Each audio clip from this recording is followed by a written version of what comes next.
సిద్దిపేట జిల్లాలో మాజీ మంత్రి హరీష్ రావు పర్యటించారు. అన్ని రంగాల్లో ఆదర్శంగా నిలిచిన సిద్దిపేట 10వ తరగతి ఫలితాల్లో కూడా ఆదర్శంగా నిలవాలన్నదే తన తాపత్రయమని హరీష్ అన్నారు. మార్చిలో జరిగే 10th వార్షిక పరీక్షలకు తమ పిల్లలను శ్రద్ధ పెట్టి చదివించాలని వారి తల్లిదండ్రులకు టెలికాన్ఫరెన్స్ ద్వారా సూచించారు.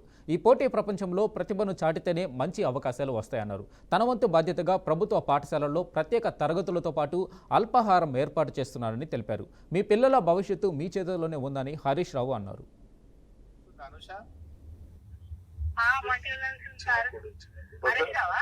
హరీష్ రావు మాట్లాడుతున్నా. నమస్తే నమస్తే. నీ బిడ్డ కోసం ఫోన్ చేసిన విన్నావా నేను చెప్పింది ఇప్పటిదాకా? ఏం లేదు, అది జర పొద్దుగాల 5 గంటలకు లేపు చదివిపియాలమ్మా పిల్లల్ని. జర మబ్బుల్ని 5కి లేపు చదివిపియాలి. లేపుతున్నావా పొద్దుగాల?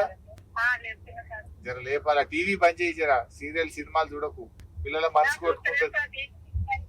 టీవీ తీసి పారేసేయి. జర ఈ 3 నెలలే, ఒక 3 నెలలు పరీక్షలు అయిపోయేదాకా టీవీ తీసేయి, స్విచ్ బంద్ చేయి. జర ఫోన్లలో కూడా ముచ్చట్లు ఎక్కువ పెట్టకు. గట్టిగా మీరు ఫోన్లలో ముచ్చట్లు పెడుతుంటే పిల్లల మనసు సగం ఇటు కొడుతుంది, సగం అటు కొడుతుంది.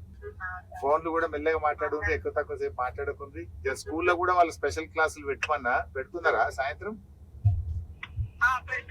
2-3 గంటలు ఎక్కువ చదివిమన్నా స్కూల్లో. టిఫిన్ పెట్టిస్తున్నా నేనే. కొన్ని పుస్తకాలు కూడా కొని పంపుతా పిల్లలకు, మంచిగా పరీక్ష రాసి ఎక్కువ మార్కులు వచ్చేటట్టు కొన్ని పుస్తకాలు కూడా కొని పంపుతా పిల్లలకు. చేస్తాం, అందుకే కదా నా తనలాటనే కదా నా పిల్లలు కదా.